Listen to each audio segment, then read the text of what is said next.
हरियाणा में निकाय चुनाव को लेकर जो सियासी सरगर्मियां हैं अब और तेज हो चुकी हैं। निकाय चुनाव के दंगल में उम्मीदवारों की जो तस्वीर भी है वो साफ होती जा रही है। धीरे धीरे बीजेपी जेजेपी गठबंधन में चुनाव लड़ रहे हैं और हालांकि गठबंधन के बाद भी कई जगहों पर दोनों ही पार्टियों के बीच तालमेल की कमी नजर आ रही, क्योंकि दोनों ही के प्रत्याशी नामांकन भर चुके हैं। वहीं आम आदमी पार्टी आईएनएलडी भी पूरे जोर शोर के साथ निकाय चुनाव के रण में उतरे हुए हैं। कांग्रेस भले ही सिंबल पर चुनाव नहीं लड़ रही हो, लेकिन निकाय चुनाव को लेकर पूरी एड़ी चोटी का जोर कांग्रेस ने भी लगाया हुआ है। बीजेपी के लोग खड़े हो गए हैं कुछ स्थान पर, बीजेपी के लोग खड़े हो गए हैं जहाँ नहीं होना था, या बाकी किसी प्रकार का जो इस प्रकार का एडजस्टमेंट है, तालमेल है, पूरे पूर्व तैयारी के साथ भारतीय जनता पार्टी इस चुनाव में है। और अब जाकर सब लोग अपने अपने स्थानों पर जुट गए हैं। जो सांसद हैं, जो मंत्रीगण हैं, उनके दौरे होंगे, उनके जिन जिन स्थानों पर कुछ उनके अपने स्थान है, कुछ अतिरिक्त स्थान है, तो सब स्थानों पर उनको भेजेंगे और एक प्रभावपूर्ण तरीके से भारतीय जनता पार्टी चुनाव स्वयं देखेंगे। हमारा जो ये है पार्टी का फैसला, हम करेंगे बीजेपी जेजेपी के उम्मीदवारों को हराने का काम। जो सशक्त होगा उसको पार्टी समर्थन करेगी। सबसे ज्यादा भ्रष्टाचार निकाय चुनाव में फैला हुआ है। आम आदमी पार्टी भ्रष्टाचार को खत्म करने के लिए वचनबद्ध है।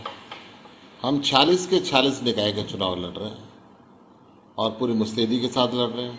हमारा पहला कर्तव्य है कि हम भ्रष्टाचार खत्म करके सिविक एमिनिटीज की सुविधा लोगों को दें। उनकी खिचड़ी मुझे भी समझ में नहीं आई। एक दो जगह ऐसी है, अभी कल ही किसी ने बताया, मुझे नाम मेरे ध्यान में नहीं है, वहाँ दोनों के प्रत्याशी खड़े हैं, तो फिर कैसा गठबंधन? मुझे समझ में नहीं आई उनकी खिचड़ी, या जो भी उनकी आपस की है, मुझे नहीं समझ। और चलिए चर्चा शुरू करें उससे पहले कुछ अहम सवालों पर नजर डाल लेते हैं। दरअसल आज के सवाल जो हैं वो क्या पूछ रहे हैं? दरअसल निकाय चुनाव को लेकर चुनाव में बीजेपी जेजेपी गठबंधन में तालमेल की क्या कमी दिख रही है? आम आदमी पार्टी के निकाय चुनाव मजबूती से लड़ने के आखिर क्या मायने हैं? पूरी पुरजोर तरीके से यहां पर आम आदमी पार्टी निकाय चुनाव में दमखम झोंक रही है। क्या निकाय चुनाव के लिए जरिए इनेलो की कोशिश खुद को एक बार फिर मजबूत करने की होगी, क्योंकि आगे पंचायत चुनाव भी हैं और फिर उसके बाद आगे के जो विधानसभा चुनाव हैं और लोकसभा के चुनाव, बहुत सारे पड़ाव यहाँ पर रहेंगे। लेकिन इस चुनाव से जो उम्मीदें हैं पार्टियों को कि वो कितनी पूरी होंगी और क्या कुछ इस पर स्थिति रहेगी, इन सभी विषयों को लेकर चर्चा करेंगे अपने खास मेहमानों से। एक छोटा सा परिचय करवा देते हैं। प्रोफेसर विदु रावल जी हमारे साथ हैं बीजेपी से, विवेक चौधरी जी हैं जेजेपी से, रविंद्र ढुल साहब हैं हमारे साथ कांग्रेस से, ओंकार सिंह जी प्रवक्ता हैं एनएलडी के, और मनोज राठी आम आदमी पार्टी से अपना पक्ष रखेंगे। आप सभी का बहुत स्वागत है। सर, पहला सवाल मेरा बीजेपी के प्रवक्ता विदु रावल जी से रहेगा। विदु जी, क्या निकाय चुनाव में आप दोनों का जो गठबंधन है बीजेपी जेजेपी का, तालमेल की कुछ कमी है क्या सर? बिल्कुल भी नहीं। उल्टा ये कहेंगे कि केवल चुनाव ही इस समय भारतीय जनता पार्टी और जेजेपी लड़ रही है। मुझे इको आ रही है, अगर आप इको को फिक्स करवा दें तो प्लीज। जी मैं बोल देता हूं सर, इको को ठीक किया जाए प्लीज। चुनाव ही केवल भारतीय जनता पार्टी और जननायक जनता पार्टी लड़ रही है। मैदान पर और कोई है ही नहीं। किस प्रकार से कांग्रेस युद्ध भूमि को छोड़कर, रणभूमि को छोड़कर इन चुनावों से चली गई और उसके बाद हरियाणा की राजनीति से भी जा चुकी है। रायपुर के अंदर वो बैठकर चुनाव लड़ रहे हैं, अगर लड़ रहे हैं तो। आपने ऐसा कहा कि कांग्रेस एड़ी चोटी का जोर लगा रही है। ये एड़ी चोटी का जोर कहां से लगा रही है? हरियाणा के अंदर तो कहीं पर कोई चुनाव लड़ नहीं रही है, और लगा रही है तो रायपुर में बैठकर उनके विधायक एड़ी चोटी का जोर किस चीज में लगा रहे हैं? आज अखबारों में रिपोर्ट है कि वो जो है अपने कमरों से भी बाहर नहीं उन्हें निकलने दिया जा रहा, वो जंगल सफारी की मांग कर रहे थे। लेकिन इसके उलट भारतीय जनता पार्टी के सांसद, मंत्री, भारतीय जनता पार्टी के विधायक, भारतीय जनता पार्टी के पार्टी पदाधिकारी एड़ी चोटी का जोर लगाए हुए हैं, और अब से नहीं लगाए हुए, लगभग एक साल से। सर सवाल विदु जी, सवाल यही है कि ये दोनों ही पार्टी के जो कैंडिडेट्स हैं वो जोर लगा रहे हैं, एक दूसरे के सामने उतर रहे हैं। क्या जो संदेश था वो ठीक तरीके से निचले स्तर तक जा नहीं पाया क्या? बिल्कुल गया है, और यहां तक कि कोई एक भी ऐसा मामला नहीं है जहां पर भारतीय जनता पार्टी का सिंबल पर कोई चुनाव लड़ रहा है तो उसके विरुद्ध कोई जननायक जनता पार्टी का खड़ा हो, या जननायक जनता पार्टी के कोई सिंबल पर चुनाव लड़ रहा हो उसके विरुद्ध कोई भाजपा का खड़ा हो। उल्टा एक दूसरे का चुनाव न मानकर खुद अपना चुनाव मानकर जहां जननायक जनता पार्टी का कोई उम्मीदवार खड़ा है, वहां भाजपा के जितने भी कार्यकर्ता हैं, समर्थक हैं, वो पुरजोर तरीके से अपना ही व्यक्ति मानते हुए जननायक जनता पार्टी के उम्मीदवार को जिता रहे हैं। इसी प्रकार से जहां भाजपा का कोई प्रत्याशी खड़ा हुआ है, वहां पर जननायक जनता पार्टी वाले उसको अपना प्रत्याशी मानते हुए पूरी ताकत के साथ, पूरी जोर के साथ एक तरफा जो है ये चुनाव को बना चुके हैं। और हम देखेंगे किस प्रकार से जब नतीजे आएंगे 22 तारीख को, तो एक तरफा नतीजे होंगे ये, क्योंकि यहां पर हमारे सामने मैदान में खड़े होने की भी हिम्मत नहीं जुटाई। किस प्रकार से हमारी विपक्षी पार्टियां एक के बाद एक अपने अलग अलग तरह की बातें करते रही चुनाव से पहले, लेकिन चुनाव का बिगुल बजते ही प्रत्यक्ष रूप से कांग्रेस भाग गई और अप्रत्यक्ष रूप से ये जो दूसरी विपक्षी पार्टियां हैं ये भी वहां पर केवल नूरा कुश्ती कर रही हैं। ये कहीं पर मैदान में ही नहीं है, कहीं पर फ्रे में ही नहीं है, कहीं पर फाइट में ही नहीं है। भारतीय जनता पार्टी का एक ट्राइड, टेस्टेड और ट्रस्टेड जो रिकॉर्ड रहा है निकायों को लेकर, जनता जिस प्रकार से भारतीय जनता पार्टी पर भरोसा करती है, उसी का नतीजा जो है हम देखेंगे कि 19 तारीख को भी जब लोग अपने घरों से वोट देने निकलेंगे तो केवल और केवल उनके पास विकल्प और केवल और आशा का दीप जो है भारतीय जनता पार्टी रहेगी। वो इसलिए रहेगी क्योंकि भारतीय जनता पार्टी ने अपने आप को साबित किया है। जनता चाहेगी कि ट्रिपल इंजन की सरकार बने और विकास की बयार जो है लगातार जो है चलती रहे। भारतीय जनता पार्टी ने जिस प्रकार से भ्रष्टाचार मुक्त और पारदर्शिता युक्त जिस प्रकार से सुशासन दिया है, उस पर मोहर लगाने के लिए जनता घर से बाहर निकलेगी। जनता को याद है कि भारतीय जनता पार्टी से पहले 2014 से पहले किस प्रकार से भ्रष्टाचार का बोलबाला था, किस प्रकार से पारदर्शिता शून्य थी, किस प्रकार से छोटे छोटे विषयों पर भी जनता को जन सेवाओं के लिए दर दर की ठोकरें खानी पड़ती थी। आज भारतीय जनता पार्टी ने सेवाओं को उनके घर पर पहुंचाया है। लास्ट माइल डिलीवरी हमारा फोर्टे रहा है। एक नहीं, दो नहीं, 2 दर्जन से अधिक सेवाएं ऐसी हैं जो मात्र एक क्लिक पर आपको मिलती हैं। अरविंद केजरीवाल बड़ी बड़ी बात शायद करते थे आंदोलन के दिनों। ओपी धनखड़ जी का या तो बयान सुना नहीं या फिर जो उन्होंने कहा आपने उस पर जल्दी अमल कर लिया। वो कह रहे हैं कि जो लोग आमने सामने कैंडिडेट्स अगर उतर भी रहे हैं बीजेपी जेजेपी की, तो उन्हें हम जो अभी स्क्रूटनी का काम जब तक पूरा होगा वो तब तक हम उस मसले को सुलझा लेंगे। जहां तक ऐसे स्थानों की बात है जहां पर भारतीय जनता पार्टी ने सिंबल नहीं दिया है, वहां पर कुछ कार्यकर्ता, भाजपा के भी कार्यकर्ता ऐसे हैं जो हो सकता है भाजपा समर्थित का जो उम्मीदवार है उसकी बजाय और लोग भी महत्वाकांक्षा रखते हैं। वो उस विषय में बात हो रही थी। वो जहां पर भारतीय जनता पार्टी या जननायक जनता पार्टी ने सिंबल दिया हुआ है, ऐसे किसी एक भी स्थान पर कोई एक भी ऐसी घटना हमारे ध्यान में नहीं है, ना ऐसे संज्ञान में आई है। उल्टा 11 पार्षद, चुनाव का बिगुल अब बजा है, चुनाव की रणभेरी अब बजी है और 11 पार्षद चुनाव का बिगुल बजते ही भाजपा के निर्विरोध चुने जा चुके हैं। भाजपा जजपा 11 पर खड़ी है और विपक्ष सारा मिलकर भी 0 पर खड़ा है। ये यहाँ की एक तस्वीर। चलिए उनसे भी जवाब ले लेंगे इस विषय पर। विवेक चौधरी जी भी हमारे साथ हैं जेजेपी से, उनके पास भी मैं चलूंगा, लेकिन मैं चाहूंगा पहले रविंद्र ढुल जी, जिस तरह से रावल साहब आरोप लगा रहे हैं कि मैदान छोड़ चुकी है कांग्रेस, क्या कहेंगे सर?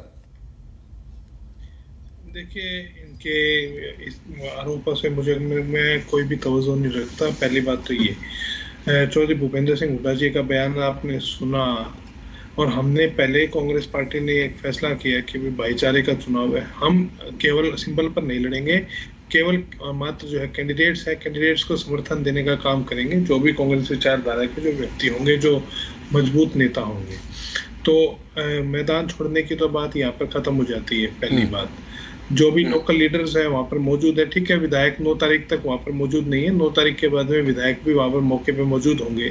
उनका एक पहले से शेड्यूल्ड प्रोग्राम है, प्री शेड्यूल्ड प्रोग्राम, जिसके कारण से वो वहाँ पर नहीं है।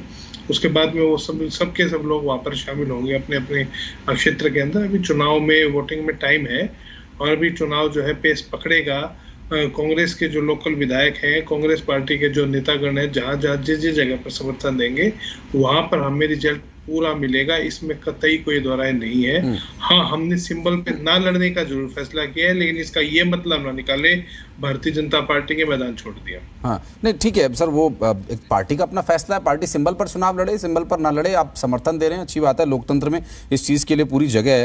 लेकिन ढुल साहब, आपको नहीं लगता कि विधायकों के ना होने की वजह से एक साइकोलॉजिकल थोड़ा सा वीकनेस कार्यकर्ता कई बार फील करते हैं? अगर उनके लीडर्स, उनके चुने हुए जनप्रतिनिधि उनके साथ हो तो चुनावों में उतरने का मजा अलग आता है। और इस समय में जबकि बीजेपी, जेजेपी, आईएनएलडी, आम आदमी पार्टी, उनके सभी के जो जनप्रतिनिधि हैं वो लोगों के बीच है।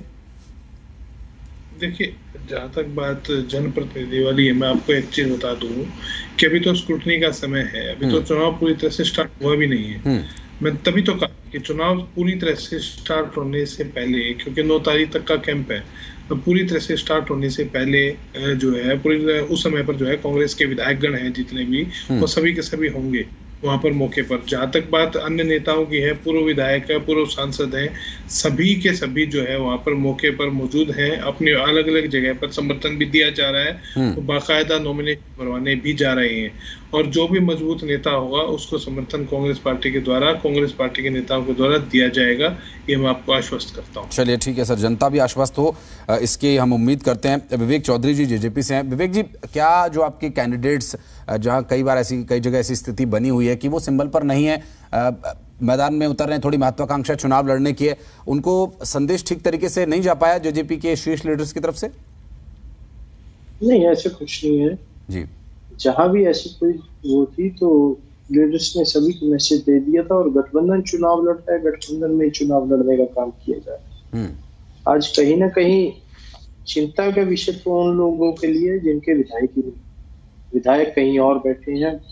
ढुल साहब बड़े विस्तार से बता रहे थे कि हम समर्थन करेंगे, ऐसे करेंगे, वैसे करेंगे। आप ये तो बताइए कि आज के दिन आपके विधायक कहाँ है? फील्ड के अंदर आपके विधायक नहीं है, फील्ड के अंदर आपके वर्कर नहीं है। आज आप तो बड़ी बड़ी बातें करते हैं ढुल साहब, मैं यही पूछना चाहता हूँ कि अगर आपके पास वर्कर हैं और आपके पास कैंडिडेट हैं तो आपको सिंबल पे लड़ने में दिक्कत क्या है? पहले भी सिंबल पे कांग्रेस चुनाव लड़ चुकी है। आज कहीं ना कहीं यही डर सता गया, और इनकी सोच ये है जो जीत गया वो हमारा, और उसी सोच के ऊपर ये चलने का काम करते हैं। इनकी पुरानी आदत रही है कांग्रेस के साथियों की, और मैं 2009 के विधानसभा चुनाव भी अगर याद कराऊं, किस तरह से कुलदीप बिश्नोई जी के विधायकों को तोड़ के सरकार बनाने का काम इनके माननीय नेता भूपेंद्र हुड्डा ने किया, वो सबके सामने। वही नीति पे चलते हुए आज भी ये छोटे से चुनाव को, भाईचारे के चुनाव को, आज भी उसी चीज को ये लाना चाहते हैं। आज भी इनकी यही सोच है जो उस टाइम चुनाव के अंदर थी विधानसभा की। बात रही दूसरी अन्य दलों की, और अन्य दल कोई है ही नहीं। गठबंधन मजबूती से चुनाव लड़ रहा है और गठबंधन जीतने का भी काम करेगा। 19 को जब वोटिंग होगी आपके सामने होगा, गठबंधन अच्छे से चुनाव लड़ेगा, और 22 को जब रिजल्ट आएगा तो सबके सामने होगा। और जो साथी आज कहते हैं कि हम जीतेंगे, हम ये करेंगे, वो फिर कोई और मुद्दा लेके आएंगे। ऐसे हो गया चुनाव में गड़बड़ी हो गई, फलाना हो गया, ढमकाना हो, 100 बातें बढ़ाने का काम। आज मुद्दा उठाने की अगर बात है तो इनके पास कोई मुद्दा नहीं है। गठबंधन सरकार ने बहुत अच्छे से काम किया और अच्छे से काम कर रही है, और आगे भी देखिएगा चुनाव में उसका रिजल्ट भी सबके सामने। ठीक है सर, हमारे साथ इनेलो के प्रवक्ता हैं ओंकार सिंह जी। ओंकार सिंह जी, चौधरी साहब तो अस्तित्व पे ही सवाल उठा रहे हैं, कह रहे हैं मैदान में और कोई है ही नहीं हमारे सिवा। जी, इनको नजर नहीं आ रहा तो अपनी नजर टेस्ट करवा लें, नजर पे इनको आ जाएगा, चुनाव के रिजल्ट आ लें। देखिए, मैंने अभी बीजेपी के प्रवक्ता भाई को सुना जी, वो कह रहे थे कि सिर्फ दो ही पार्टियां बीजेपी और जेजेपी मैदान में है। ये तो मैं मानता हूँ कि दोनों ही आमने सामने है, बाकी तो अपना चुनाव खुद लड़ रहे हैं। ये जो गठबंधन है, ये गठबंधन इस वक्त मौका प्रस्ती का गठबंधन है, तो विपरीत विचारधाराओं का मिलन है। ये गठबंधन तो टूट गया था जब बीजेपी ने कह दिया कि हम अपना अलग लड़ेंगे। ये तो किसी तरीके जेजेपी वाले गिड़गिड़ाए, और उन्होंने भी देखा कि कहीं सरकार ना चली जाए, तो गठबंधन दोबारा हो गया। थोड़ी संयम रखें और थोड़ा देख के शब्दों का प्रयोग करें। थोड़ा देख के शब्दों का प्रयोग करें। कौन गिड़गिड़ाया, कौन क्या हुआ, वो आपको ज्यादा पता होगा। आपके कैंडिडेट की नारायणगढ़ वाले की डीएमसी मिल गई क्या 10th की? आप थोड़ा सोच समझ के बात करें ओमकार जी। जो बात टीवी चैनल पे बैठे हैं, आप कहीं नुक्कड़ पे नहीं बैठे, आप कहीं मोहल्ले में नहीं बैठे। आप किन शब्दों का प्रयोग कर रहे हैं? कैसे आप कह रहे हैं गिड़गिड़ाए? क्या गिड़गिड़ाए? गिड़गिड़ाए क्या होता है? अच्छे शब्दों का प्रयोग होना चाहिए, मोहल्ले में भी अच्छे शब्द। मैं बोलूं जी, हम आशीष जी। हाँ ओंकार जी, मेरा सवाल, मैं ठीक है चलिए जवाब हो गया आपका। मैं इस पर आपसे जो सवाल मेरा था वो मेरा ये था कि क्या निकाय चुनाव के जरिए इनेलो अब खुद को जो मजबूत करने की कोशिश है, एक रिवाइव करने का एक मौका है इनेलो के पास, ये निकाय चुनाव? पहले तो मेरी रिक्वेस्ट है, बीच में कोई नहीं बोलेगा, अगर बीच में बोलेगा तो बोलना मेरे को भी आता है। नहीं ठीक है सर, देखिए अगर किसी को आपके किसी शब्द से अगर किसी को, ओंकार जी सुनिए, ओंकार जी सुनिए सर, सुनिए चौधरी साहब सुनिए, ओंकार जी अगर आपके किसी शब्दावली से किसी को ऐतराज है तो वो ऐतराज दर्ज करवा सकते हैं, इसमें आपको किसी के शब्द से ऐतराज होगा आप भी बोलिएगा, लेकिन आप ठीक है सर आप अपनी बात रखें। मैंने विपरीत भाषा का प्रयोग नहीं किया, ये मेरा अधिकार है, क्योंकि मेरे को लगता है मौका प्रस्ती का गठबंधन है, मौका प्रस्ती का दो विपरीत विचारधाराओं का मिलन है, ये मेरे को लगता है। अगर किसी को नहीं लगता तो दूसरी बात है। आगे स्थानीय चुनाव की बात, बीजेपी और जेजेपी वाले कहते हैं कि हम दो ही पार्टी मैदान में हैं, ये चुनाव सरकार के खिलाफ है। जेजेपी और बीजेपी ये ध्यान से देख ले कि नगर परिषद के चुनाव है, स्थानीय मुद्दों के चुनाव है, और मुद्दे कितने मैं आपको गिना दूंगा, 50 मुद्दे तो मैं गिना सकता हूं अकेला। आज इन्होंने परिवार पहचान पत्र, property ID, mutation, NOC, NIC, कितनी तरह की इन्होंने व्यवस्था बना दी। ये कह रहे ऑनलाइन व्यवस्था कर दी, मैं कह रहा हूं ऑनलाइन व्यवस्था पब्लिक के लिए जी का जंजाल बना दी। पहले कोई एप्लीकेशन ऑनलाइन कराता है 100-200 रुपए ऑनलाइन कराने के देता है, निर्धारित पीरियड में उसकी समस्या सोल्व होती, रिजेक्ट कर दी जाती है बिना किसी कारण के। ये लोकल मुद्दों का चुनाव है, या इनको बताना पड़ेगा प्रॉपर्टी आईडी, जो हरियाणा प्रदेश में 40 लाख प्रॉपर्टी आईडी बना दी गई, उस 40 के 40 लाख प्रॉपर्टी आईडी में मात्र कुछ हो सकती है। ये लोकल चुनाव है। और मैं बताना चाहूंगा, जब चौटाला सरकार थी 100 गज तक के प्लाट का हाउस टैक्स माफ था, आज इन्होंने हाउस टैक्स का नाम बदल के प्रॉपर्टी टैक्स रख दिया। मतलब खाली जमीन में टैक्स नहीं लगता था, आज प्रॉपर्टी टैक्स मतलब खाली प्लाट हो, मकान हो, दुकान हो, सबको टैक्स लग रहा है। आज आधार कार्ड ठीक करवाना हो तो जाके नगर परिषद में देख लीजिए कितनी लंबी। और भ्रष्टाचार की बात सुन लीजिए, एक सड़क बनती है, साथ के साथ सड़क टूट जाती है, कोई देखने वाला नहीं है। ये मैं अम्बाला कैंट की बात कर रहा हूँ, दूसरे स्टेशन में भी यही है। कमीशन खोरी का धंधा इतना है, अगर ये अधिकारी कमीशन नहीं ले रहे, नेताओं के चमचे कमीशन नहीं ले रहे, तो अगर कोई सड़क बनती है साथ का टूट जाती है, तो सड़क बनाने वाले ठेकेदार के ऊपर कार्रवाई क्यों नहीं होती है? भ्रष्टाचार का आलम यह है। आप म्यूटेशन कराने चले जाइए किसी नगर परिषद में, रजिस्ट्री के लिए चले जाइए, डीटीपी डिपार्टमेंट में चले जाइए। विवेक चौधरी जी, आप अम्बाला छावनी में, अम्बाला क्षेत्र में रहते हो, आप डीटीपी बात को जानते हो, कभी किसी आम बंदे को भेज के देखिए उसके काम हो रहे हैं। ये स्थानीय निकाय के जो चुनाव है, ये स्थानीय मुद्दों पे स्थानीय व्यक्ति की शक्ल को मिल गया, बीजेपी का मतलब नहीं है। ठीक है सर, इस पर जवाब ले लेते हैं कि किस क्षेत्र में क्या समस्या है। हमारे अम्बाला छावनी की समस्या अलग हो सकती है, विवेक चौधरी के अम्बाला सिटी की अलग हो सकती है, नारायणगढ़ की अलग हो सकती है, लेकिन ये चुनाव पार्टी का चुनाव नहीं है। इनालो बहुत मजबूती से, क्योंकि इनालो का प्रत्येक कार्यकर्ता बहुत सालों से नगर परिषद स्थानीय निकाय विभाग में जमीनी स्तर पर जनता के कार्य कर रहा है। आप मेरे से आमने सामने बैठ के बात कीजिए, मैं बताऊंगा किस कार्य में कितनी रिश्वत दी जाती है। आप म्यूटेशन की बात ले लीजिए, नगर परिषद में कानून 87 धारा 87 कहती है नगर परिषद 20-25 रुपए से लेके 200 रुपए तक म्यूटेशन फीस ले सकता है। अम्बाला छावनी में 2000 रुपए एक साल के म्यूटेशन फीस ले रहे थे। ठीक है सर, जवाब मैंने आवाज उठाई, अब 2003 या फिक्स किए। ये समस्याएं हैं, जनता की समस्याएं हैं जी। जो व्यक्ति इन समस्याओं को सुलझाएगा, इन समस्याओं में जनता का साथ देगा, वोट उसी को मिलेगी। बिल्कुल, और जो इन समस्याओं के कारक है सर, जनता उन्हें नकार देगी। बिल्कुल आप सही कह रहे हैं। मैं जवाब ले लेता हूं ओंकार जी, मनोज जी के पास चलेंगे, उससे पहले एक छोटा सा रिएक्शन सर शॉर्ट में रखिएगा। रावल साहब, देखिए मैं बड़ा हैरान, विवेक जी आ रहा हूं रावल जी के बाद आपके पास। इन्होंने कहा कि सड़क बनती है और बनते ही टूट जाती है। मुझे लगा सड़क का मतलब है ओम प्रकाश चौटाला जी इनके सुप्रीमो जेल से बाहर आते हैं और फिर जेल में दोबारा चले जाते हैं और जा किस ले रहे हैं भ्रष्टाचार के आरोप, उन पर सिद्ध हो रहे हैं भ्रष्टाचार के आरोप। और ये यहाँ भाई साहब आप बीच में बोल रहे हैं आप, ओमकार जी ये दोगला चेहरा है आपका। ये अभी आप रोक रहे थे दूसरों को, ज्ञान बांट रहे थे। मुझे पता था आपको बीमारी है बीच में बोलने की, आपको बीच में बोलने की बीमारी है, आपको बीच में बोलने की बीमारी है।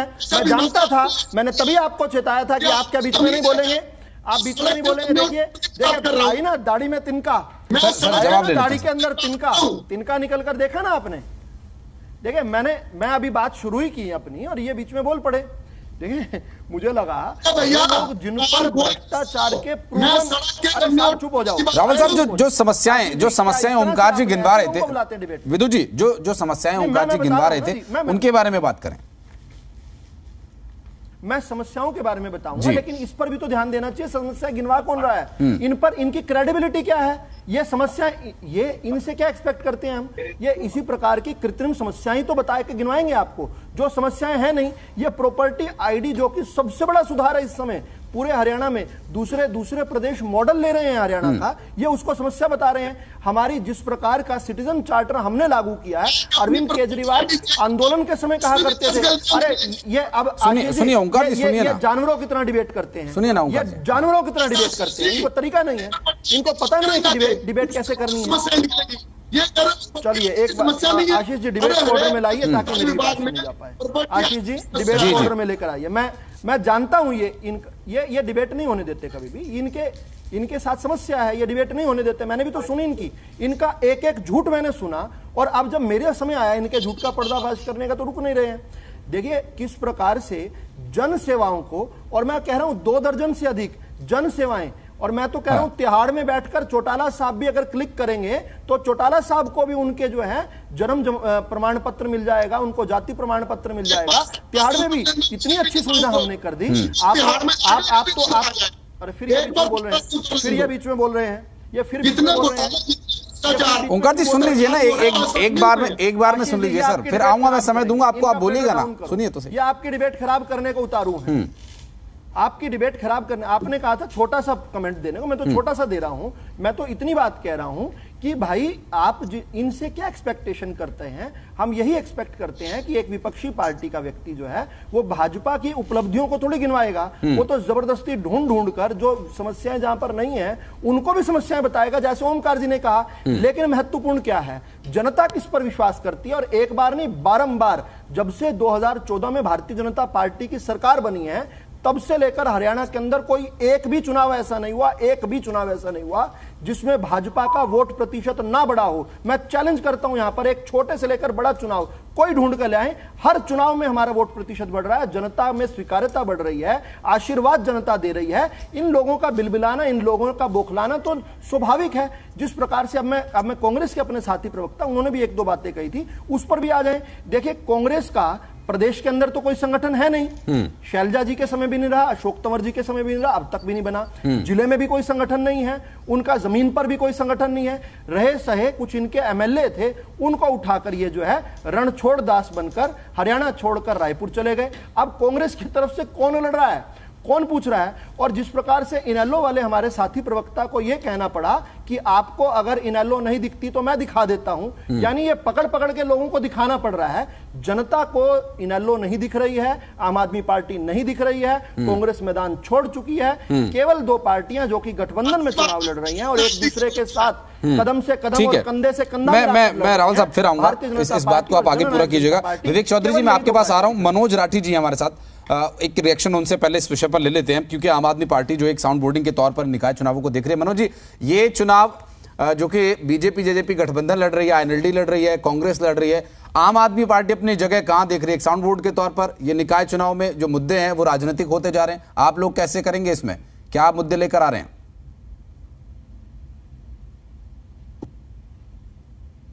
मनोज जी आवाज मिल पा रही है आपको? लगता है मनोज राठी जी तक आवाज नहीं पहुंच पा रही आम आदमी पार्टी के प्रवक्ता। एक बार फिर से उनसे संपर्क करने की कोशिश करेंगे। विवेक चौधरी जी जेजेपी से समय मांग रहे थे रिएक्शन के लिए। सर, आज कहीं ना कहीं ओमकार जी ने बहुत सी बातें गिनाने का काम किया, बारी बारी इन्होंने बताने का काम किया कि सरकार ने ये काम कर दिया, ये सरकार ने ये काम कर दिया। इन्होंने सरकार की उपलब्धियां गिनाने का ही काम किया कि सरकार ने सभी चीजें ऑनलाइन करने का काम, रिश्वतखोरी जो बारी बारी ये कहते हैं उस पे अंकुश लगाने का काम। ओमकार जी ने बहुत डिटेल में बताया इस चीज के इतने चार्ज लगते हैं, इस चीज की इतनी रिश्वत लगती है। ओमकार जी, अगर आपको इतना ही ज्ञान है, आप रिश्वत को इतना ही बढ़ावा देते हैं, आपने कभी रिश्वत की शिकायत कहीं उच्च अधिकारी के पास की? क्या आपने कभी इस मुद्दे को उठाने की कोशिश की? मैं जो ओमकार जी अपने टाइम में बोलिएगा, मैं आपको कहता हूँ, आप टीवी चैनल के ऊपर रिश्वत को बढ़ावा देने का काम कर रहे हैं। आप किस तरह की बात कर रहे हैं? आज कोई काम आपका नहीं होता। आपने कहा विवेक जी आपके अम्बाड़ा में आइए, मेरे अम्बाड़ा में आपको दिखाता हूँ किस तरह से काम होते हैं, कैसे काम किए जाते हैं, कैसे काम करवाए जाते हैं, वो आपको दिखाता हूं। अगर कोई आम आदमी भी जाके वहां पे काम कराता है, लोकल आदमी कोई जाके वहां पे काम कराता है, बाहर से आके कोई काम कराता है, काम 1 मिनट से पहले होता है। आपके काम क्यों नहीं होते? ओंकार जी एक करके बात करेंगे ना। प्रोफेशन प्रॉपर्टी डीलर है, प्रॉपर्टी डीलर्स को थोड़ी दिक्कत है, प्रॉपर्टी डीलर्स को थोड़ी दिक्कत है जो गलत काम की, गलत काम हमारी सरकार ने। एक सेकंड विवेक जी मैं रोक रहा हूं आपको। विवेक जी एक सेकंड रोक रहा हूं। ओंकार जी सुनिए, आप जब बोल रहे हैं ना सर, तो आपकी आवाज नहीं आ पा रही है। अगर विवेक जी बोलेंगे और फिर आप बोलेंगे तो आपकी आवाज दब जा रही है। तो मैं आपसे ये निवेदन करता हूं कि जब एक प्रवक्ता चुप हो जाए तब आप उसका जवाब दें। मैं समय पूरा दूंगा सर आपको। आप सुनिए सर। हाँ, ऐसे आप फिंगर रेज करके या हाथ उठा करके समय मांगे, मैं समय दूंगा सर। आपकी बात मैंने सुनी, आप सुनने का काम कीजिए। अब सुन लीजिए, मैं आऊंगा आपके पास, समय दूंगा सर मैं आपको। आप नोट कर लें क्या बोल रहे हैं या किस पर आप कैसे जवाब देंगे। मैं जब समय आपका आएगा तो आप पूरा विषय रखिएगा। विवेक जी। ओमकार जी ने कहा ऐसे बना दिया, प्रॉपर्टी आईडी बना दी, फलाना बना दिया, सभी चीजें बनाई गई, सभी चीजें ऑनलाइन की गई, टाइम बाउंड उसमें अधिकारी को किया गया, फलानी चीज का इतना टाइम है, फलानी चीज का इतना टाइम है, इतने टाइम पीरियड के अंदर उसको काम करके देना है। किसी का 2 दिन, किसी का 4 दिन, किसी का हफ्ता, उसी हिसाब से सभी चीजों को प्रॉपरली चलाया जा रहा है। ये रिश्वत की बात करते हैं, रिश्वत को बढ़ावा दे रहे हैं। आज आधार कार्ड की इन्होंने बात की, तो मैं ओमकार जी को थोड़ा ज्ञान दिलाना चाहूंगा कि आधार कार्ड में अगर कोई दिक्कत है, उसके लिए जगह जगह पर सरकार ने CSC सेंटर बनाने का काम किया। CSC सेंटर में जाके आधार कार्ड अपडेट कराए जाते हैं। आप कहाँ आधार कार्ड अपडेट कराने के लिए नगर निगम और नगर निकाय में जाने की बात कर रहे हैं? जनाब थोड़ा सा अपडेट होइए और कोई फैक्ट्स लेके आया कीजिए। खिलाफत के लिए खिलाफत ना कीजिए, कोई फैक्ट के साथ आइए, मेरे पास आइए, आप भी अम्बाड़ा से, मैं भी अम्बाड़ा से, सामने बैठ के बात करेंगे। अगर आपके पास कोई फैक्ट है, विदाउट फैक्ट बात ना कीजिए। अगर आपको कोई काम में दिक्कत आती है, आप बताने का काम कीजिए। काम सारे हो रहे हैं, तरीके से हो रहे हैं, गलत काम कोई नहीं हो रहा। जो गलत काम करने की आदतें कुछ लोगों को है, मैं किसी का नाम नहीं लूंगा, वो गलत काम नहीं होगा, किसी भी हालत में नहीं होगा। आप ट्राई भी कर लीजिए, फिर भी नहीं होगा। ठीक है सर। ओंकार जी मैं फिर आऊंगा आपके पास। हमारे साथ विवेक चौधरी जी ने जो अभी रिएक्शन दिया, इस पर आप जवाब दीजिएगा, क्योंकि वो कह रहे हैं कि आपने कहा कि वो रिश्वत का विषय और ये सारी बातें, वो कह रहे हैं कि ऐसा कुछ भी काम नहीं हो रहा, अगर ऐसा कोई करता है तो उस पर एक्शन भी लिया जाएगा। रविंद्र ढुल जी हमारे साथ कांग्रेस से हैं। ढुल साहब, निकाय चुनावों में ये आरोप की राजनीति जो अभी चल पड़ी, हालांकि ये राजनीतिक दलों का काम होता है, गलत काम हुआ, हमारी सरकार में ये काम बढ़िया हो रहा है, ठीक है, चलिए स्वाभाविक है, लेकिन ये आरोपों की राजनीति में स्थानीय मुद्दे कहीं दबकर नहीं रह गए? देखिए, निश्चित तौर पे स्थानीय मुद्दों के ऊपर कोई बहस नहीं होती है। क्यों? ये जो चुनाव बेसिकली स्थानीय मुद्दों पे होते हैं, इस बात से मैं पूरी तरह से सहमति जताता हूँ। इसमें मुख्य बात जो है, जिस तरह कुछ चीजें हम बात कर रहे हैं, लोगों को जो ईज ऑफ कन्वीनियंस, जो बेसिक जो कन्वीनियंस होती है म्युनिसिपल एरिया में, निगमों में, परिषदों में, जो उनके रूटीन के काम होते हैं, उनके रिलेटेड होते हैं चुनाव।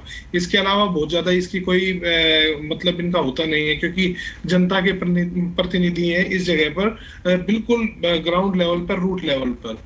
तो लेकिन बहुत सारी योजनाएं ऐसी हैं जो कि मैं कहता हूं, देखो मैं बताऊं, प्रॉपर्टी आईडी की योजना बिल्कुल सही है, उसमें कोई गलत नहीं है, लेकिन प्रॉपर्टी आईडी में एरर्स इतने ज्यादा हैं जिसका कोई हिसाब नहीं, पहली बात।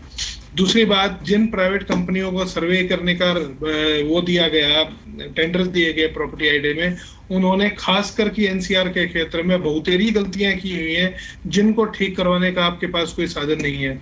दूसरी बात।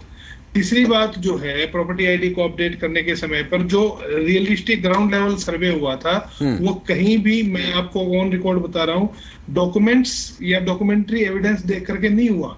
आप गए घर के अंदर जाकर के आपने देखा कि सर यहाँ पर कौन रह रहा है, किसके नाम पर है, आपके नाम पर है, चलो लिख दीजिए, ये दिक्कत। अब जैसे हम बात कर रहे हैं फैमिली आईडी की, फैमिली आईडी इन रूटीन एक अच्छा कॉन्सेप्ट है यदि वो ढंग से इम्प्लीमेंट हो तो, लेकिन ढंग से इम्प्लीमेंट क्यों नहीं होता? मैं आपको बता रहा हूँ, मैं अपने घर की बता रहा हूँ, खुद की बता रहा हूँ, आपने अगर उसके अंदर कोई डाटा गलत एंटर कर दिया, सरकार ने कोई भी प्रावधान नहीं किया है, बार बार कहने के बावजूद भी आप उसको करेक्ट नहीं करा सकते। अब मुझसे गलती हुई मेरे बेटे की, मैंने डेट ऑफ बर्थ में 2009 की जगह 2008 की जगह 9 डाल दिया। मेरे पास में उसको ठीक करने का कोई भी तरीका नहीं है। एक तरीका जरूर है, अगर मैं गैर कानूनी तरीके से मैं गैर कानूनी तरीके से जा करके डाटा डिलीट करा दूं। बहुत एजेंट बैठे हैं, जा करके आप बात कीजिए उनसे, म्युनिसिपल एरिया में जा करके उनसे कहिए कि जी इसको ठीक कराने का तरीका है। सर पैसे लगेंगे, आपका डाटा डिलीट कर देंगे, दोबारा फीड कर देना। ये नहीं होना चाहिए। आपके पास में प्रावधान होना चाहिए एरर को ठीक करने का। आप आधार कार्ड है, आधार कार्ड इतनी बड़ी कांग्रेस लेकर के आई थी, हालांकि भाजपा ने अपोज किया, लेकिन भाजपा ने बाद में समर्थन भी किया। कैरिन की आदत है पलटने की, लेकिन ये नहीं होना चाहिए। आधार कार्ड के अंदर भी आप कुछ भी बदलाव करवा सकते हैं, डेट ऑफ बर्थ हो, कोई भी चीज हो। मैं गारंटी देता हूं फैमिली आईडी में आपको केवल एक बदलाव करने का राइट है, उसके बाद में राइट नहीं है। इनका कानून उसको प्रोहिबिट करता है, ये गलत है। और फैमिली आईडी के साथ हर चीज को नहीं जोड़ सकते आप। फैमिली आईडी को के साथ में आप हर चीज को नहीं जोड़ सकते।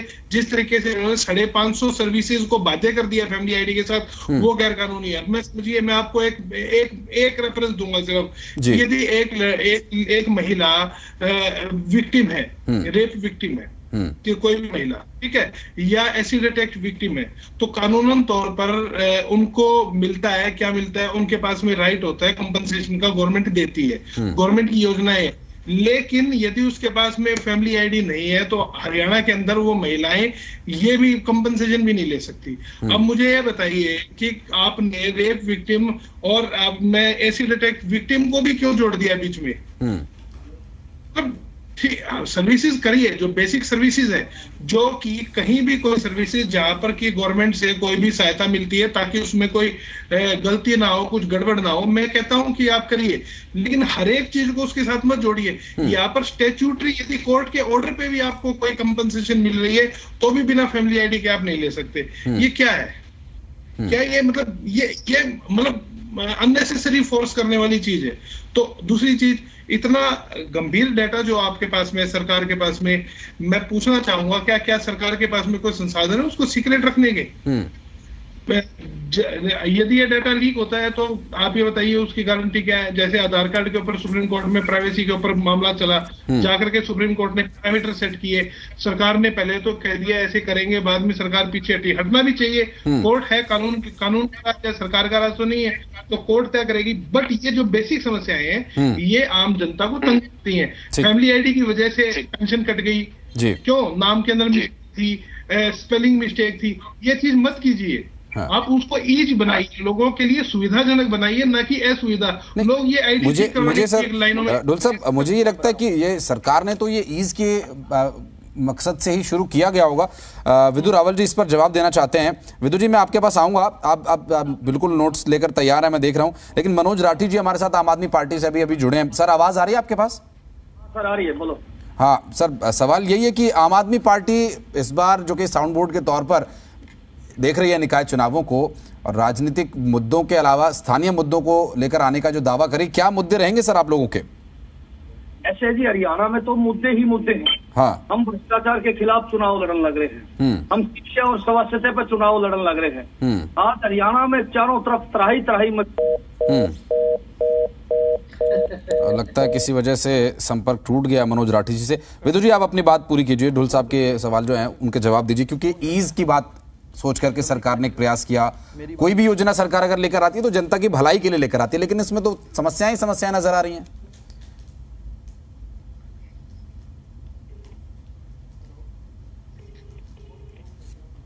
एक नाटक सरकार चली हुई है, कोई सरकार का नियम नहीं है, कोई कानून नहीं है, कानून व्यवस्था पूरी तरह फेल है, भ्रष्टाचार चरम सीमा पे है, रिकॉर्ड है। जब से हरियाणा बना है आज तक इतना भ्रष्टाचार नहीं हुआ जितना हरियाणा में अब है। इसीलिए आम आदमी पार्टी का एक ही नारा है कि भ्रष्टाचार को खत्म करने वाली आम आदमी पार्टी को एक बार मौका दे। निकाय चुनाव में भ्रष्टाचार सबसे बड़ा मुद्दा रहेगा। मैं बताना चाहूंगा बीजेपी को, बीजेपी पार्टी जो हमेशा जात और धर्म की राजनीति करती थी, अब की बार निकाय चुनाव में फंसी हुई है। मैं हरियाणा की एक एक निकाय चुनाव पे पोजीशन गिनवा सकता हूँ। कि बीजेपी की पोजीशन कहां पर है इस समय। बीजेपी तीसरी और चौथी स्थान की लड़ाई लड़ने लग रही है। कारण सिर्फ एक है, विकास न करवा पाना। पंचायत चुनाव 1.5 साल लेट करना, निकाय और पालिका चुनाव 6 से 7 महीने लेट करना, ये लोगों में रोष है। और लोग सिर्फ एक पानी का विषय हरियाणा की, मनोज जी, पानी का भी विषय रहेगा क्या आम आदमी पार्टी का? भ्रष्टाचार कितना आपकी, मनोज जी आवाज मिल पा रही है क्या? मैंने तो सुना है कि हरियाणा जो सरकार के विधायक और मंत्री हैं खुल्लम खुल्ला कमीशन का खेल खेलने लग रहे हैं। लगता है मनोज जी तक आवाज नहीं पहुंच पा रही है, मैं प्रयास करूंगा फिर से उनसे संपर्क करने का। प्रोफेसर विदु रावल जी के पास चलते हैं, चूंकि जिस तरह से आईडी को लेकर के जो सवाल रविंद्र ढुलजी ने उठाए थे, विदु जी मुझे लगता है कि आपको इस पर जवाब देना चाहिए कि जो समस्याएं उन्होंने गिनवाई, अगर वो जेन्युइन समस्याएं हैं तो इसके बारे में सरकार को गंभीरता से सोचना चाहिए। देखिए, एक काम बहुत अच्छा किया कांग्रेस पार्टी ने, इस चुनाव से भाग गई, क्योंकि अगर वो ये समस्याएं जनता के बीच में बताते तो जरूर औंधे मुंह गिरते। किस प्रकार से ये कितने डिस्कनेक्ट हैं जनता से, आज जिस प्रकार की उपलब्धियों को ये समस्याएं गिनवा रहे हैं, ये साफ साफ तौर पर दिखता है। ये कह रहे हैं कि 550 योजनाओं को फैमिली आईडी से जोड़ना, जो कि एक बहुत बड़ी उपलब्धि है, जो कि ईज ऑफ लिविंग की तरफ में एक मील का पत्थर साबित हो रही है, उसको ये कह रहे हैं कि गैर कानूनी है। एक बार ट्राई तो कीजिए लोगों के बीच में जाकर ये बातें कहने की, और मैं आपको चैलेंज करता हूं, जब भी आपके अंदर हिम्मत आ जाए और आप चुनाव लड़ने के लिए हरियाणा की रणभूमि पे आ जाएं, तो इन मुद्दों को जरूर लेकर जाना। आधा काम तो हमारा आप ही कर दोगे। फैमिली आईडी के साथ इतनी सारी सुविधाओं को जोड़ने का मतलब है कि केवल एक कार्ड पर जनता को वो सुविधाएं मिल रही हैं। मैं आपको एक उदाहरण बताता हूं। हम जब 2014 में हम सरकार में आए, उस समय हमने ये देखा कि एक बड़े व्यापक स्तर पर फर्जी राशन कार्ड बने हुए थे। किसी को राशन कार्ड के आधार पर जो है सेवाएं मिल रही थी, किसी को आधार कार्ड पर मिल रही थी, किसी की आईडी पासपोर्ट चल रही थी, किसी की आईडी कोई और ड्राइविंग लाइसेंस चल रही थी। हमने जब देखा तो 4 लाख से अधिक फर्जी राशन कार्ड, आशीष जी दोबारा मैं आ रहा हूं साहब, 4 लाख से अधिक, 4.5 लाख के करीब, 4.5 लाख तो फर्जी राशन कार्ड पकड़ लिए। एक छोटे से हरियाणा में 4.5 लाख फर्जी राशन कार्ड का मतलब क्या है? जो लोग कभी पैदा ही नहीं हुए, जो ईश्वर ने कभी पैदा नहीं किए, जो कभी आए ही नहीं अस्तित्व में आए, उनके राशन कार्ड बने हुए हैं, उनके घर में मिड डे मील पहुंच रही है उनके बच्चों को, उनको यहां पर पेंशनें मिल रही हैं। किस प्रकार का इतना बड़ा घोटाला करके। और केवल एक बात बताता हूं, जो पब्लिक डिस्ट्रीब्यूशन सिस्टम जो हमारा पीडीएस था, उसके तहत जब हमने ये जो 4.5 लाख फर्जी राशन कार्ड थे, इनको वीड आउट किया, उससे एक महीने में 550 से लेकर 700 करोड़ रुपए की तो केवल गेहूं बचाई हमने। हरियाणा पहला ऐसा राज्य बना जो कैरोसिन मुक्त हुआ। कैसे हुआ? हुड्डा साहब ने किस प्रकार से, मैं कह रहा हूं कि बहुत सारे घोटाले किए कांग्रेस ने, हर रोज पन्ने पर एक घोटाला आया करता था। कभी कॉमनवेल्थ घोटाला, कभी 2G घोटाला, कभी कोयला घोटाला, कभी अगस्ता वेस्टलैंड घोटाला, एक घोटाले किए। लेकिन सबसे बड़ा जो घोटाला मैं मानता हूं कांग्रेस ने किया, वो फर्जी बीपीएल कार्ड बनाकर जो असल में पात्र लोग थे उनकी बजाय अपने चहितों को इन्होंने बीपीएल कार्ड बनाए। और इतना बड़ा घोटाला है ये, इससे बड़ा घोटाला अगर इसको ढंग से खोल लिया जाए, जिसका हम प्रयास कर रहे हैं लगातार, आज तक भी उस पर नहीं आए, क्योंकि इसमें लोगों पर चोट पहुंचने लगती है। हम लोगों को पनिश नहीं करना चाहते, क्योंकि कांग्रेस का चरित्र लोग जानते हैं। कांग्रेस तो अब नहीं तो कल उनको सजा मिलनी है। लेकिन कितना बड़ा घोटाला, बीपीएल घोटाला, और अब ये यहां पर आकर फैमिली कार्ड जो है, जो पीपीपी है, परिवार पहचान पत्र है, ये मैं मानता हूं कि सबसे बड़ी उपलब्धि है।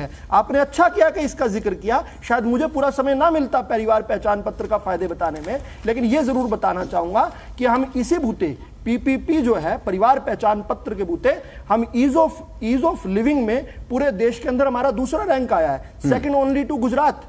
हमारे जो हैप्पीनेस इंडेक्स है, हैप्पीनेस इंडेक्स में हम सेकंड नंबर पर आए हैं। क्यों? लोगों के चेहरे पर मुस्कान लेकर आए हैं। हमारी सरकार गरीब कल्याण के प्रति जिस प्रकार समर्पित है, अंत्योदय योजना जो है, पंक्ति में खड़े अंतिम व्यक्ति का उदय, हर योजना, आशीष जी, भारतीय जनता पार्टी की चाहे केंद्र की सरकार हो, चाहे हरियाणा की मनोहर लाल जी की सरकार हो, हमारी हर योजना पंक्ति में अंतिम जो व्यक्ति है उसकी चिंता करते हुए बनती है। हमारे यहाँ पर किसी रॉबर्ट वाड्रा को खुश करने की आवश्यकता नहीं है, किसी ओम प्रकाश चौटाला को अमीर बनाने के हमारे कोई प्रतिबद्धता नहीं है, हमारी तो गरीब कल्याण की है। इसीलिए हम जिस प्रकार का गरीब के साथ अन्याय होता है, मैं मानता हूं आशीष जी, मैं आज आपके टीवी स्टूडियो पर कह रहा हूं, आपके शो पर कह रहा हूं ये बात कि सबसे बड़ा जो भुगतान करता है गरीब आदमी भुगतान करता है, चाहे वाड्रा खानदान के घोटालों का भुगतान हो, चाहे ओम प्रकाश चौटाला का घोटालों का भुगतान हो, इसका भुगतान कौन करता है? गरीब करता है। हम 80 करोड़ लोगों को मुफ्त में राशन इसलिए दे पाए क्योंकि हमने भ्रष्टाचार पर उसको सीमित भी किया और उसको खत्म भी किया। हमारे जो प्रयास हैं, इसी नाते हम जो है अमृत योजना के तहत चाहे जल और नाली की बात हो उसका हम इलाज कर पा रहे हैं, चाहे बिजली के अंदर हमने 35,000 करोड़ रुपए का जो कर्ज हुड्डा साहब छोड़कर गए थे, वहां उन कर्ज से भी निकाला अपनी बिजली कंपनियों को, और आज वो 1500 से लेकर 2000 करोड़ के फायदे में है। किस प्रकार 8 से 10 घंटे बिजली आया करती थी, कटों वाला हरियाणा गिना जाता था। आज हरियाणा में बिजली जो है जब प्राइम पर भी जाता है लोड, तब भी जाकर हम लोड शेडिंग नहीं करते कभी भी। हमने हर प्रकार से, सड़क की बात करें तो हमारे कांग्रेस के समय जो है राष्ट्रीय एवरेज जो है ना चाहिए कि अभी विद्युत जी हो सकता है ठीक हो गया, लेकिन अभी पावर कट्स हुए थे, पावर कट्स अभी बहुत ज्यादा हुए थे हाल ही के दिनों में। पावर कट ऐसे, हाँ उस समय भी हमने कितना उस विकट परिस्थिति में भी जब राजस्थान में 2-2 दिन हो गए थे बिजली आए हुए, तब भी हमने लिमिट किया। यो कब कर पाए हम? जब हमारी व्यवस्था इतनी अच्छी थी। हम आज हरियाणा जो है पावर स्कार्सिटी प्रदेश की बजाय पावर सरप्लस हुआ। दिसंबर में आपको बताना चाहता हूं, प्रतिदिन एक बार मुझे बता दें दीजिए, प्रतिदिन आशीष जी नोट करने वाला फिगर है, हमने 2000 से लेकर 2200 मेगावाट बिजली प्रतिदिन दूसरी जगह पर ग्रिड को दी है, कहीं और इस्तेमाल की जाए, सरप्लस इलेक्ट्रिसिटी। ठीक है, 15 दिन के लिए आम आदमी पार्टी ने जो एक कुकृत्य किया था, हमें दादरी पावर स्टेशन से जो 728 मेगावाट बिजली मिलने वाली थी उस पर अड़ंगा लगा दिया और कोर्ट में चले गए। उस कारण से जरूर थोड़ी सी मैनेजमेंट गड़बड़ाई थी। ठीक है, एक दिन पहले कोर्ट 1 अप्रैल को, आशीष जी मुझे अंतिम वाक्य मेरा बोलने दीजिए, 1 अप्रैल को हमें 728 मेगावाट बिजली मिलनी थी और 30 मार्च को, केवल 2 दिन पहले 48 घंटे भी नहीं बचे थे, ये कोर्ट में जाकर स्टे लगवाए। अंतोगत्वा कोर्ट उस पर हमने चर्चा की थी, बिल्कुल रावल साहब, उस पर हमने चर्चा की थी। मुझे लगता है उस विषय को दोबारा ना दोहराएं और आगे बढ़ेंगे, क्योंकि ढुल साहब समय मांग रहे थे। ये जो चुनाव है आशीष जी, ये जो चुनाव है ये बिजली, सड़क, पानी का, ये गली और नाली का चुनाव है। मैंने आपको नालियों की बात बताई कि अमृत योजना, ये जो ढुल साहब की सरकार थी, प्रॉपर्टी डीलरों की सरकार थी। ये जब शहरों के अंदर विकास ना करके ये सोचते थे कि प्रॉपर्टी डीलिंग से पैसा कैसे कमाया जाएगा, इतने अव्यवस्थित तरीके से इन्होंने जो हमारे महानगर हैं, जो एनसीआर मैं आ रहा हूं जी, उसको रविंद्र ढुल जी के पास चलेंगे, उसके बाद आपके पास आऊंगा। घोटाला करने के लिए उसका नतीजा क्या हुआ आशीष जी, कि उनका निदान और उनका भुगतान हमें आगे करना पड़ रहा है। सुनिए ना ओमकार जी, सुनिए, मैं आ रहा हूं सर, एक रिएक्शन ले लें रविंद्र ढुल जी से, फिर आऊंगा आपके पास। बड़ा गलत है आपका ओमकार जी, आप जैसे व्यक्ति को डिबेट में नहीं आना चाहिए। जब आप नहीं, यहाँ पर डिबेट के लायक नहीं है आप, बिल्कुल भी। You are not a debating material. मैं बता रहा हूं, डिबेट खराब करते हैं आप यहाँ पर आकर। आपको पता नहीं है कि आपको समय मिलेगा। आप अपने समय क्या बोलेंगे जब मेरे बीच में बोल रहे हैं आप बार-बार? अपने समय क्या बोलेंगे आप? ये ऐसा ओमकार जी, आपकी आवाज सही से नहीं आती है। आप यकीन मानिए, जब एक प्रवक्ता बोल रहा होता है और आप फिर बोलते हैं ना, तो आपकी आवाज नहीं आती है। मैं आपको बता रहा हूं कि रविंद्र ढुल जी के बाद मैं आपके पास आऊंगा, मैं आपको पूरा समय दूंगा। ट्रांसपेरेंसी देखिए, नहीं 10 मिनट आप भी बोलिएगा, 10 मिनट आप भी बोलिएगा। सर सुनिए, सुन लीजिए। हाँ, रविंद्र ढुल जी, विधायक एक आता है पूरे प्रदेश के अंदर और यहाँ ये चाहिए 1 घंटा इनको दिया जाए डिबेट। हाँ, रविंद्र ढुल जी, ट्रांसपेरेंसी जो है, ट्रांसपेरेंसी बड़ा महत्वपूर्ण कदम होता है भ्रष्टाचार को दूर करने का। मैं आ रहा हूं रावल साहब। ढुल साहब कुछ कहना चाह रहे हैं, एक बार सुन लेते हैं पहले। देखिए आशीष जी, पूरा लंबा भाषण झाड़ दिया, पूरा लंबा भाषण। क्योंकि इसको डिबेटिंग की इसलिए नहीं रखूंगा क्योंकि मेरे मुद्दे का उत्तर नहीं। साहब कुछ काम की बात बोलिए। मेरे मुद्दे का उत्तर पूरा सुनिए। समय नष्ट करने का अधिकार केवल आपके पास है। किसने दिया आपको ये अधिकार? नहीं, मैंने डाटा दिया आपको। आप प्रवचन दे रहे हैं, मैं डाटा दे रहा हूँ। मैं डाटा दे रहा हूँ, आप प्रवचन दे रहे हैं। अंतर तो है ना कुछ। सुनिए विदु जी, सुनिए। हाँ, सलाह मैंने भी आपको डेटा दिया था। आपकी 550 सर्विसेज जो जोड़ी है, उसके साथ में जो गलत जुड़ी है, उनको हटाने के लिए आपकी रिक्वेस्ट की थी। यहाँ पे भाषण झाड़ रहे हैं बैठ करके। किसने विरोध किया आपकी किसी योजना का? मैंने कहा है कि आपकी योजना में एक कमी आपको दूर करना आपका फर्ज है। जनता में जाइए, जनता बताएगी। अरे सरकार क्या करेगी? क्या मेरे पास में अधिकार नहीं है आपको ये बताने का कि कानूनी तौर पे जो चीजें नाम बताओ दे सकते? अरे बताइए, आपको मत दो, कमी बताओ। कमी बताई आपको मैंने कहा रेप विक्टिम और जितनी भी फीमेल विक्टिम है उनका फैमिली आईडी में कैसे जोड़ सकते हैं? आशीष जी, और कमी सुनिए, let it be a positive debate. कोई कमी हाँ सर सुनिए ना, राहुल साहब सुनिए तो सही कुछ बता रहे हैं, सुनिए। Let it be positive. अब समझिए, हमारा भारत का कानून आधार एक्ट ये कहता है कि जब गवर्नमेंट की जो सर्विसेज दी जा रही हैं उनको जोड़ा जा सकता है। मैं कहता हूं जोड़ा जा सकता है, आप जोड़िए। लेकिन जैसे प्राइवेट स्कूलों की फीस है या प्राइवेट स्कूल है, प्राइवेट स्कूलों का डेटा आप नहीं जोड़ सकते इसके साथ, फैमिली आईडी के साथ आपने जोड़ा, जबरदस्ती करके जोड़ा, और जो फैमिली आईडी नहीं दे रहा उस बच्चे का नाम काटा गया स्कूल से। हाँ या ना? अब समझिए इस बात को। मैंने कहा कि जितनी भी स्टैट्यूटरी विक्टिम है जिनको भी कोर्ट के आदेश पर कंपेंसेशन हासिल होती है, आपने फैमिली आईडी उनके लिए मजबूर किया, आपका नहीं होना चाहिए, आप उसे हटाइए। मैं आपको पॉजिटिव सजेशन दे रहा हूँ, आप भाषण पेल रहे हैं मेरे को। अगर आपको आ जाइए मुद्दे की बात। This is not a positive suggestion. This is your style of suggestion. ये positive suggestion नहीं है, ये नहीं करेंगे हम। I do not agree with this suggestion. I absolutely reject this suggestion. This is a suggestion that promotes corruption. ये एक ऐसा सजेशन है जो भ्रष्टाचार को बढ़ाता है। क्यों नहीं होनी जुड़ी चाहिए? कोर्ट के द्वारा दी गई कंपनसेशन को फैमिली आईडी के साथ जोड़ने में क्या समस्या है? वो भ्रष्टाचार कैसे हुआ? आप यहाँ ब्लैंकेट कोर्ट के आदेश पे किसी महिला को कंपेंसेशन मिलता है, भ्रष्टाचार कैसे हुआ? वो कैसे हुआ भ्रष्टाचार? हो प्राइवेट स्कूलों का डाटा कैसे जोड़ा जा सकता है? मैं आ रहा हूं ओंकार जी। हाँ, गवर्नमेंट की एड नहीं लेता, आप नहीं जोड़ सकते, गैर कानूनी। ठीक है विदुर रावल जी, ओंकार जी का भी एक रिएक्शन ले लेते हैं। मनोज राठी जी भी हमारे साथ जुड़े। मनोज जी, आपकी आवाज बीच में चली गई थी, मेरी आवाज आपको मिल रही है क्या अभी? यस। मैं आपके पास आ रहा हूँ, एक ओंकार जी का रिएक्शन ले लेते हैं, फिर मैं आपके पास आता हूँ सर। ठीक है आशीष जी, ऑनलाइन सर्विसेज कर दी, बहुत अच्छी बात है, कौन मना कर रहा है, कौन ना करे। लेकिन ऑनलाइन सर्विस के लिए जब तहसील में या डीटीपी विभाग में या नगर परिषद में जाया जाता है तो इनका सर्वर डाउन होता है। और आपको जानकर हैरानी होगी, पिछले 2 महीने से इनका टैक्स का और एमडीसी का पड़ा था। इन्होंने बोला सिस्टम अपडेट करते हैं। अब जब सिस्टम खुला अपडेट होके जितना डाटा था वो सारे का सारा डाटा उड़ गया। मान लो मैंने अपने मकान के एनओसी ले रखी थी, उसके पैसे जमा करवा रखे थे, वो एनओसी इनके पोर्टल से उड़ गई। अब मैं दोबारा अपनी एनओसी लेके जाऊंगा, दोबारा डाटा अपडेट कराऊंगा, मेरी जिम्मेवारी बन गई। कहा तो सरकार की जिम्मेवारी थी। अगर सिस्टम अपडेट कर रहे हैं, और मेरे भाई अभी कह रहे थे कि इस नगर निकाय विभाग में कोई भ्रष्टाचार नहीं है। अरे कभी गए हो तो पता लगे। आप राशन कार्ड और उसकी बात कर रहे हो, जाके आधार कार्ड की लाइनें तो देख लो। ये आधार कार्ड की ऑप्शन आपने सीएससी सेंटर में दी। अरे मैं तो एमसी हूँ, आप बात कीजिए। इनको पता ही नहीं है ये क्या। मैं तो एमसी हूँ, जानकारी के लिए बैठे हैं यहाँ, बिना जानकारी लिए बैठे हैं। अटल सेवा केंद्र में नहीं सर, वो कह रहे हैं कि आपको जानकारी नहीं है, वो कह रहे हैं आप गलत बोल रहे हैं। चलो इस पे जवाब लेंगे सर, ठीक है। मैं रावल साहब मैं चाहूंगा विवेक चौधरी जी इस पर जवाब देंगे। अभी एक बार बात पूरी कर लें एक बार ओंकार जी। हाँ आशीष जी, प्रॉपर्टी आईडी के बारे में बताना चाहूंगा।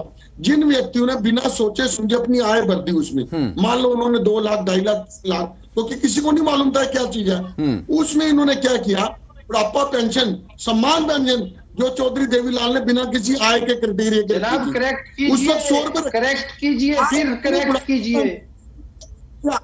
सम्मान पेंशन प्रॉपर्टी आईडी में नहीं है, ये फैमिली आईडी में आई थी दिक्कत। आप प्रॉपर्टी आईडी कह रहे हैं, करेक्ट कीजिए, आप फैक्ट के साथ आया कीजिए ओंकार जी। फैक्ट नहीं बात तो पूरी आपके पास क्या आंकड़े हैं क्या? आप गलत बात करेंगे, मैं कैसे सुन लूं? आप कह रहे प्रॉपर्टी आईडी में इनकम भर दी, इनकम प्रॉपर्टी आईडी में कहां से भरोगे? फैमिली आईडी में इनकम भरी जाएगी। आप कैसी बात कर रहे हैं ओंकार जी? आप बात करिए, सही तो करिए। आप वैसे ही जनता को वर्ग लाने का, प्रॉपर्टी आईडी में कौन सी इनकम भरेंगे आप? अरे आपने पेंशन काटी कि नहीं काटी? जब पेंशन शुरू की गई प्रॉपर्टी आईडी में कौन सी इनकम भरेंगे आप? आशीष जी, इस सवाल का जवाब दिलाइए, प्रॉपर्टी आईडी में कौन सी इनकम भरी जाएगी?